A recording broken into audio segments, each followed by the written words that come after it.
En un monitor oscuro, el mapa no parece un mapa, parece una piel. Millones de píxeles, granos de luz, imperfecciones de satélite. Y encima de esa piel, una inteligencia artificial hace algo inquietante. No busca oro, busca patrones humanos. Primero, aprende a distinguir lo obvio: ríos, montañas, sombras de nubes. Luego, lo difícil: líneas demasiado rectas para ser casualidad, curvas repetidas con la precisión de una mano antigua, claros que no encajan con la vegetación natural. Y entonces ocurre el detalle que dispara la historia. Una zona vuelve a aparecer, una y otra vez. No porque alguien la marque, no por una leyenda, sino porque el modelo, al comparar miles de imágenes, insiste en señalar el mismo lugar como si allí hubiera algo. En arqueología ya ha ocurrido antes. Modelos de aprendizaje profundo se han usado para localizar posibles sitios en imágenes satelitales, incluso sobre archivos de satélites espía antiguos, con resultados que los propios equipos describen como sorprendentemente precisos. Y en los Andes, proyectos que combinan análisis humano con sistemas automatizados han mostrado que la mirada de la máquina puede acelerar descubrimientos, aunque todavía requiere verificación en terreno. Pero aquí el rumor es más peligroso, porque el nombre que empieza a circular no es el de una cultura específica ni el de una ruina catalogada. Es uno que ha enloquecido expediciones durante siglos: El Dorado. La leyenda, en su forma más conocida, no nació como una ciudad de oro, en el sentido literal. Nació como un relato que mezcla poder, rito y brillo. Un líder cubierto de polvo dorado, una balsa, ofrendas lanzadas al agua y un lago que guarda secretos bajo su superficie. Varios estudiosos han vinculado esa escena con tradiciones muiscas y con ceremonias asociadas al lago de Guatavita, donde las ofrendas, oro y esmeraldas, formaban parte de un acto religioso y político. Con el tiempo la imagen cambió. Europa la estiró como un espejo deformante. El hombre dorado se volvió reino, el rito tesoro, el lago promesa y la promesa obsesión. El dorado dejó de ser un episodio y se convirtió en un imán capaz de mover ejércitos, justificar travesías imposibles y sembrar mapas de lugares que nadie había visto. Y sin embargo, el corazón del misterio nunca fue solo el oro. Fue la pregunta: ¿qué había realmente detrás del mito? ¿Un ritual incomprendido? ¿Un centro de poder indígena magnificando por el miedo y la codicia? ¿O la sombra de ciudades que existieron, no de oro, sino de tierra, madera, canales y caminos, tragados por la selva? En las últimas décadas, la ciencia ha dado un giro incómodo para los viejos prejuicios. El bosque ya no se ve como una manta que oculta poca historia, sino como un archivo vivo que puede cubrir sociedades complejas. La tecnología LIDAR, por ejemplo, ha revelado patrones de urbanismo de baja densidad, sistemas de calzadas, infraestructura hidráulica y asentamientos interconectados en la Amazonía boliviana que antes eran invisibles desde el suelo. Esa idea, que grandes paisajes pudieron ser diseñados y habitados de formas sofisticadas, hace que la pregunta de El Dorado se vuelva más extraña y más moderna. Porque si hubo redes de asentamientos, si hubo centros ceremoniales, si hubo ingeniería en lugares que parecían vacíos, entonces el mito podría no apuntar a una sola ciudad, sino a un fenómeno, un conjunto de lugares, relatos y malentendidos superpuestos. Y ahí entra la inteligencia artificial, como una nueva clase de expedicionario. No lleva espada ni brújula, pero sí una obsesión matemática. Analiza miles de imágenes buscando huellas que se repiten. Y cuando una zona se repite demasiado, lo que queda flotando en el aire no es una afirmación, sino una posibilidad. Que en algún punto, entre montañas, llanuras, ríos o selva, haya señales que todavía no han sido interpretadas. Esta historia no arranca con una certeza, sino con una advertencia. Una IA no descubre el dorado. Solo puede decir: aquí hay anomalías compatibles con intervención humana. Aquí vale la pena mirar. El resto, la verdad, sigue siendo territorio del barro, la lluvia, los archivos y el riesgo de confundir deseo con evidencia. Porque quizá El Dorado nunca fue un lugar, o quizá fue demasiados lugares a la vez. A comienzos del siglo XVI, el norte de Sudamérica era, para los recién llegados, un rompecabezas sin bordes. Las costas empezaban a llenarse de enclaves, pero hacia el interior se abría un continente de cordilleras, ríos gigantes y llanuras donde la orientación podía romperse en cuestión de días. En ese escenario, los rumores eran una forma de brújula. No siempre llevaban a un destino real, pero sí movían hombres, recursos y ambición. Y de todos los rumores, uno sobresalió por encima de los demás. El de una riqueza concentrada en un punto, un reino cuya existencia parecía explicarlo todo. Según relatos que circularon entre conquistadores y cronistas, la chispa inicial no era una ciudad hecha de oro, sino una ceremonia. Un jefe indígena cubierto de polvo dorado, navegando hacia el centro de una laguna sagrada para ofrecer objetos valiosos. Con el tiempo, esa imagen se volvió nombre propio. El Dorado, el hombre dorado. Pero en la lógica de la conquista, un rito no bastaba. El relato empezó a estirarse, de un individuo a una tribu, de una tribu a un reino, de un reino a una ciudad, y finalmente a un punto en el mapa que tenía que existir. Esa transformación es clave. El Dorado se volvió un concepto móvil, capaz de mudarse de cordillera en cordillera conforme cada expedición regresaba con las manos vacías. Y aún así, necesitaba justificar el siguiente intento. En esa carrera, varias rutas compitieron por ser la correcta. Algunas expediciones se asociaron con el avance hacia el altiplano y la región muisca, donde el relato del rito tomó fuerza, y otras se empujaron hacia los llanos y el Orinoco, abriendo el camino a una segunda vida del mito, ya no en Colombia, sino en las Guayanas.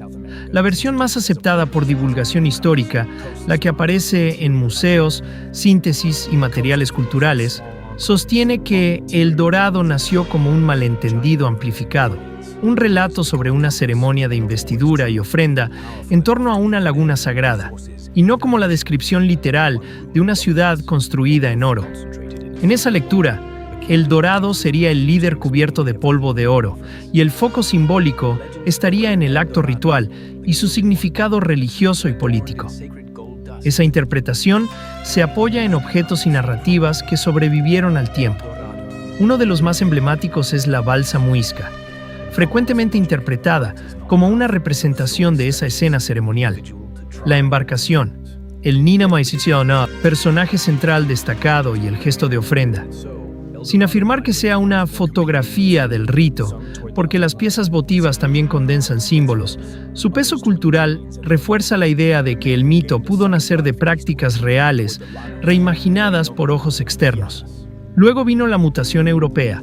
En el siglo XVI y XVII, exploradores y cartógrafos empezaron a ubicar El Dorado como Manoa, cerca de un lago llamado Parime, que apareció durante décadas en mapas, dándole al mito una apariencia de geografía sólida.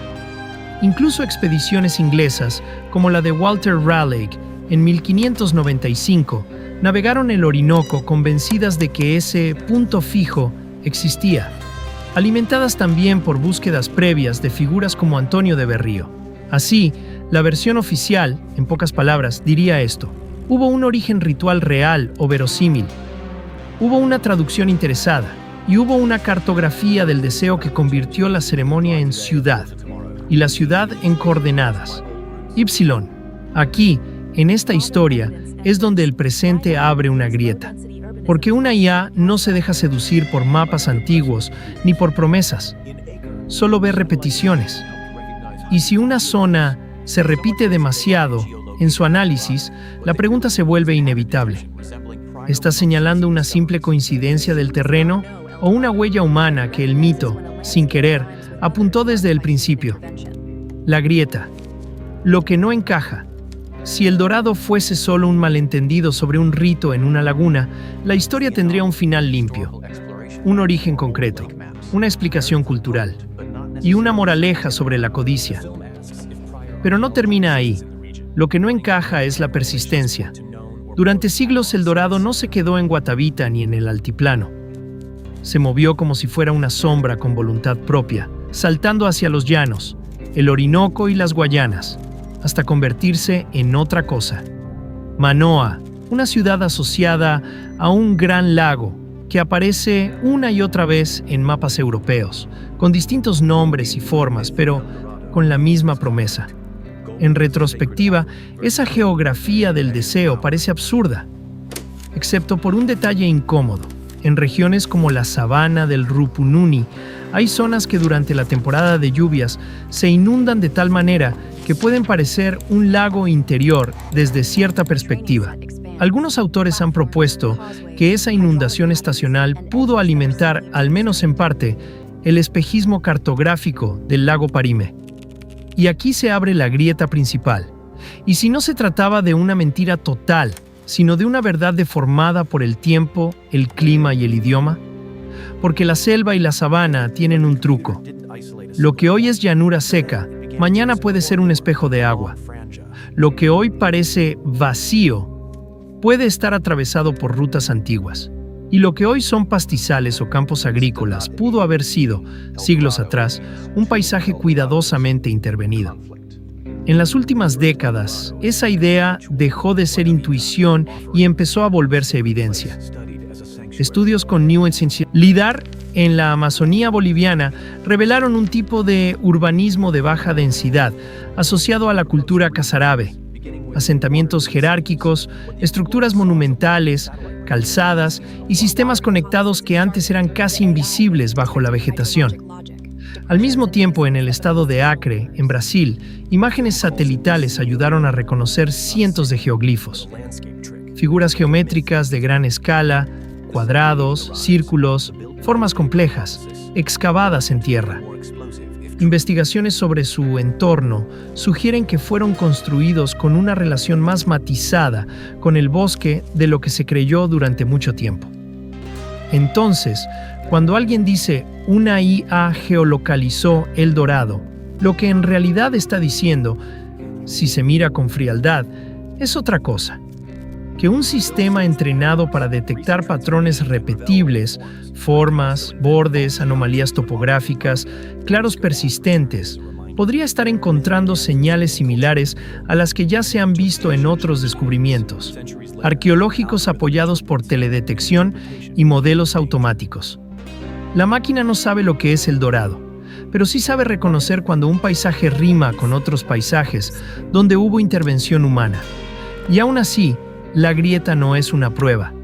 Es un conjunto de preguntas que nadie puede responder desde un escritorio. ¿Qué significa exactamente que una zona se repite demasiado? Se repite por geometría, líneas rectas, ángulos, simetrías, o por hidrología, inundaciones periódicas, marcas de antiguos cauces, depresiones. ¿Está cerca de rutas históricas de exploración o de los viejos mapas del lago? Si la anomalía cae dentro de esas franjas, la coincidencia sería narrativamente potente, pero no necesariamente científica. ¿Ya existe información arqueológica previa de la región? Muchas revelaciones tecnológicas terminan apuntando a sitios conocidos, mal catalogados o apenas documentados. ¿Qué tan probable es el error?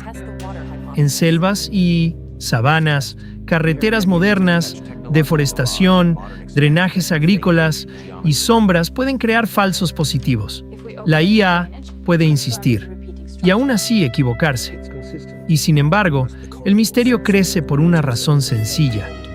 Por primera vez en siglos, la búsqueda no se alimenta solo de relatos humanos, sino de algo más frío. Un patrón estadístico que insiste. Como si el continente, visto desde arriba, estuviera dejando una pista. Bloque 4. Desarrollo especulativo. Teorías, indicios, relatos. Si se mira la leyenda con ojos fríos, El Dorado siempre fue un problema de traducción, no solo de idiomas, sino de mundos mentales. Para algunas sociedades, el oro podía ser ofrenda, símbolo, vínculo con lo sagrado. Para Europa era medida de poder. Y entre ambos, el mito se estiró hasta romperse, o hasta transformarse en otra cosa. En este punto aparece la hipótesis moderna, la que hace que el relato vuelva a sentirse vivo. Un equipo mixto, no un conquistador, sino un arqueólogo, y no una historiadora y una persona experta en modelos de visión por computadora. Frente a ellos, un archivo de imágenes satelitales de distintas décadas, estaciones y sensores. Y una idea tan simple como peligrosa: entrenar a una IA para reconocer señales de intervención humana en paisajes que, desde el suelo, parecen puro azar. No sería la primera vez que la teledetección cambia lo que se creía posible. El LiDAR, por ejemplo, ya mostró que en la Amazonía boliviana existieron asentamientos grandes, conectados por infraestructura, con obras de manejo de agua y un patrón descrito como urbanismo tropical de baja densidad. Y en el oeste amazónico, el hallazgo de geoglifos y movimientos de tierra, a menudo detectados gracias a imágenes satelitales en zonas deforestadas, reforzó la idea de que la selva puede ocultar geometrías humanas a gran escala.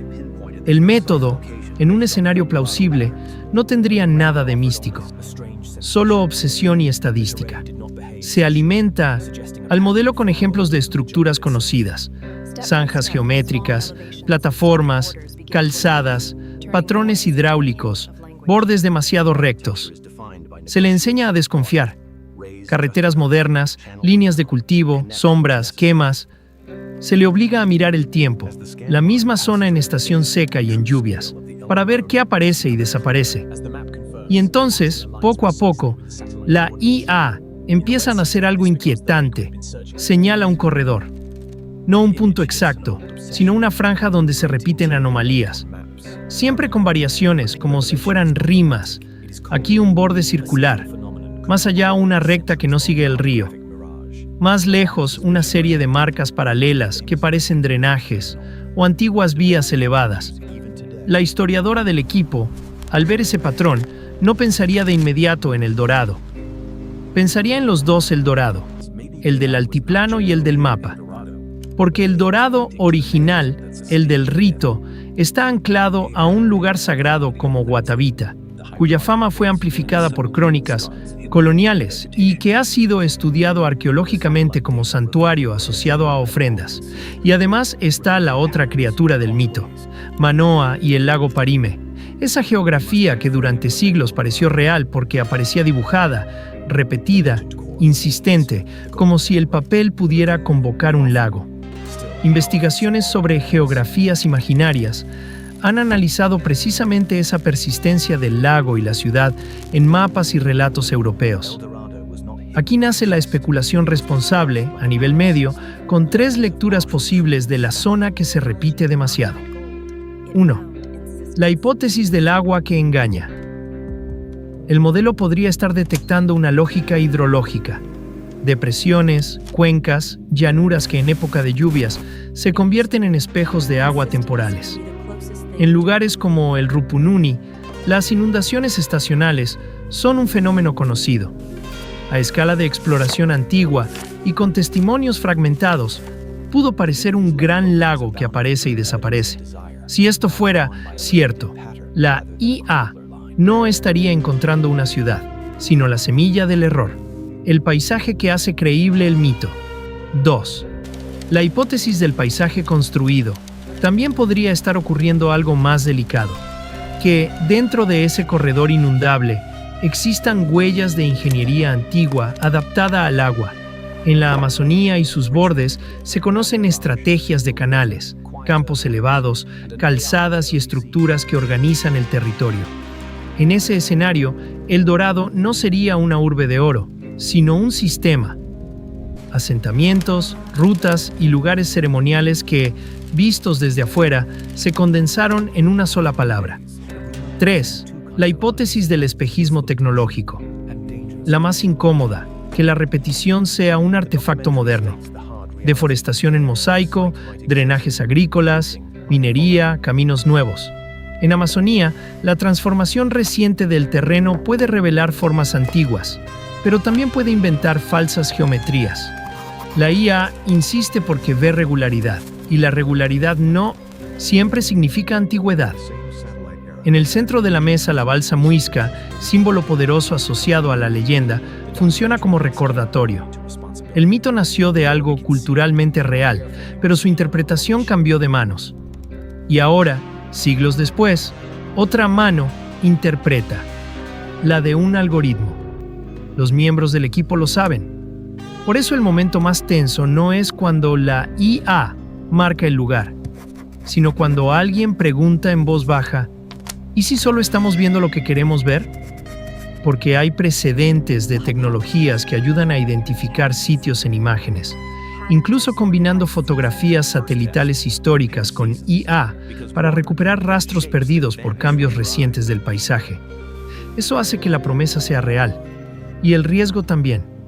Y así, El Dorado vuelve a ser lo que siempre fue. No un destino seguro, sino una frontera entre evidencia y deseo. La diferencia es que ahora, por primera vez, esa frontera parece dibujarse con líneas que no provienen de un cronista, sino de un patrón repetido en el paisaje. La primera vez que la IA marca la zona, nadie habla de El Dorado. Esa palabra es demasiado pesada. En el equipo, al principio, la llaman de otra forma. La repetida. El parche del mapa que aparece y reaparece, como si el terreno estuviera intentando decir algo, sin saber idioma. Pero los hallazgos rara vez se quedan encerrados. En cuestión de días, la repetida deja de ser un archivo. Se vuelve rumor. Y el rumor, en este caso, tiene dos efectos inmediatos. Atrae miradas útiles y miradas peligrosas. Porque hay una realidad que la tecnología no elimina. Si existe la posibilidad de un sitio arqueológico, existe también la posibilidad del saqueo. En arqueología remota, este dilema se discute con seriedad. Publicar datos abiertos, coordenadas o mapas demasiado precisos puede poner en riesgo el patrimonio, sobre todo en regiones vulnerables. Varios trabajos han planteado consideraciones éticas concretas sobre teledetección, soberanía, participación local y el daño no intencional que puede causar la exposición de ubicaciones sensibles. En paralelo, la misma era satelital, que permite ver posibles rastros antiguos, también permite detectar actividad ilegal. Hoy se usan modelos automáticos para identificar patrones de minería o deforestación en la Amazonía a partir de series temporales de imágenes, precisamente porque el cambio deja huellas repetibles. Y desde el lado arqueológico, incluso hay investigaciones recientes en visión por computadora enfocadas en detectar señales de saqueo en series de imágenes satelitales, comparando cambios a lo largo del tiempo. La repetida, entonces, ya no es solo un misterio histórico. Se vuelve un problema actual. ¿Cómo mirar sin delatar? Ahí empieza la escalada. El equipo impone una regla. La IA no dicta un destino. Solo sugiere una hipótesis. Y para que esa hipótesis respire, hay que someterla a pruebas que no se resuelven con un zoom. Comparar estaciones. Si la forma aparece solo con inundación, podría ser un efecto del agua. Comparar décadas. Si la geometría coincide con la expansión agrícola moderna, puede ser un falso positivo. Cruzar capas. Topografía, drenaje, suelos y el comportamiento del terreno en temporada de lluvias. La historiadora trae un detalle que vuelve todo más inquietante. La repetida cae en una región compatible con lo que durante siglos alimentó el mito del Gran Lago del mapa. Y ahí entra una pieza clave que suele olvidarse. El lago Parime pudo haber sido, al menos en parte, un espejismo nacido de inundaciones estacionales y lecturas incompletas del paisaje. Hay un trabajo de teledetección que revisa precisamente esa búsqueda desde el espacio y recupera la idea, atribuida a Humboldt y otros, de que la leyenda del lago pudo inspirarse en crecidas y anegamientos periódicos, más que en un lago permanente. Si eso es cierto, la IA podría estar redescubriendo el mismo truco del territorio, una geografía que cambia de rostro según la estación. Pero hay otra posibilidad, más densa, porque las inundaciones no solo engañan, también obligan a la inteligencia humana. En muchas zonas de sabana amazónica y bordes de selva, el agua ha sido históricamente una condición de vida. Y donde el agua es condición, a veces aparece la ingeniería: campos elevados, calzadas, zanjas, bordes, canales. No como monumentos de piedra, sino como arquitectura de tierra, diseñada para sobrevivir al ciclo de sequía e inundación. El paisaje desde arriba puede parecer natural, hasta que se repite demasiado. El equipo lo entiende así. Si la repetida es solo agua, explicaría por qué el mito del Gran Lago fue tan persistente. Si la repetida es paisaje construido, entonces El Dorado deja de ser una ciudad de oro y se convierte en algo más difícil de contar. Y más probable, una red de lugares que, vista por extraños, terminó resumida en una sola palabra. Y esa conclusión abre implicaciones que van más allá de la leyenda. Cambiaría la discusión sobre qué tan complejas pudieron ser ciertas sociedades en regiones que durante siglos se imaginaron vacías. Haría inevitable el debate ético. ¿Quién investiga, con qué permisos y cómo se involucra a las comunidades cercanas? Y sobre todo, obligaría a una pregunta incómoda. Si la tecnología puede señalar estas huellas, ¿cuántas otras siguen ahí, invisibles, esperando una mirada distinta? Porque el mayor giro no es que una IA encuentre El Dorado. El mayor giro es que, por primera vez, el mito parece estar siendo empujado hacia un terreno verificable, donde puede perder su brillo, sí, pero quizá ganar algo más inquietante: forma. Bloque 6, clímax narrativo. Cierre revelador, sin afirmar certeza. El momento decisivo no llega con una pepita de oro ni con una puerta de piedra. Llega con una pantalla, partida en dos. A la izquierda, la imagen satelital más reciente. Verde, sombras suaves, un paisaje que parece intacto. A la derecha, un mosaico más viejo de otra estación, otro sensor, otra luz. Y entre ambas, algo que la IA insiste en subrayar. Una forma que no debería estar ahí, o que al menos no debería repetirse con esa precisión. El equipo lo sabe. La máquina puede equivocarse por 1000 razones, pero también saben que este tipo de insistencias ya han servido para abrir puertas en otros lugares del mundo, sobre todo cuando se trabaja con series históricas, incluso con imágenes de satélites antiguos, para recuperar huellas que hoy están ocultas o alteradas. Entonces toman una decisión incómoda: dejar de interpretar y empezar a verificar. No publican coordenadas, no lo anuncian como hallazgo, no lo llaman El Dorado en ningún documento técnico. Por una razón simple: en cuanto un punto se convierte en noticia, también se convierte en objetivo. En Minimisar, teledetección arqueológica, existe un debate real sobre el riesgo de exponer ubicaciones sensibles y facilitar saqueos o destrucción, aunque sea de forma indirecta. Viajan con cautela, y la cautela, en este tipo de historias, es casi anticlimática. Permisos, consultas locales, rutas seguras, logística lenta. El mito siempre prometió revelaciones rápidas. La ciencia real, en cambio, avanza como el agua en la estación de lluvias, despacio, cubriendo todo. Cuando por fin se acercan a la repetida, el paisaje no entrega nada espectacular. No hay columnas, no hay murallas, no hay un brillo amarillo esperando bajo las hojas. Solo una sensación extraña. El terreno no se comporta como debería. A cada paso se perciben pequeñas elevaciones, bordes suaves, líneas apenas insinuadas que podrían ser accidentes, hasta que empiezan a alinearse. Y entonces el arqueólogo se detiene. No porque vea una ciudad, sino porque reconoce un lenguaje, el de la tierra trabajada. No es el tipo de arquitectura que se impone al paisaje con piedra tallada. Es el tipo de arquitectura que negocia con el agua. Sube lo justo, canaliza lo mínimo, conecta lo necesario. Un urbanismo que en otras regiones amazónicas y de sabana ha sido identificado como redes de asentamientos y obras de manejo hidráulico, reveladas en parte gracias a tecnologías como LIDAR. En el punto más alto, apenas unos metros, la vista no muestra una ciudad, muestra un patrón. una depresión alargada que, en temporada de lluvias, podría convertirse en espejo. Y esa imagen golpea una parte antigua de la historia. El gran lago del mapa, la obsesión por Parim, la idea de una masa de agua interior que aparecía en relatos y cartografías como una verdad repetida. La revelación no es romántica, es fría. Durante siglos, algunos exploradores y autores ya habían sospechado que el famoso lago podía ser, en parte, un fenómeno estacional.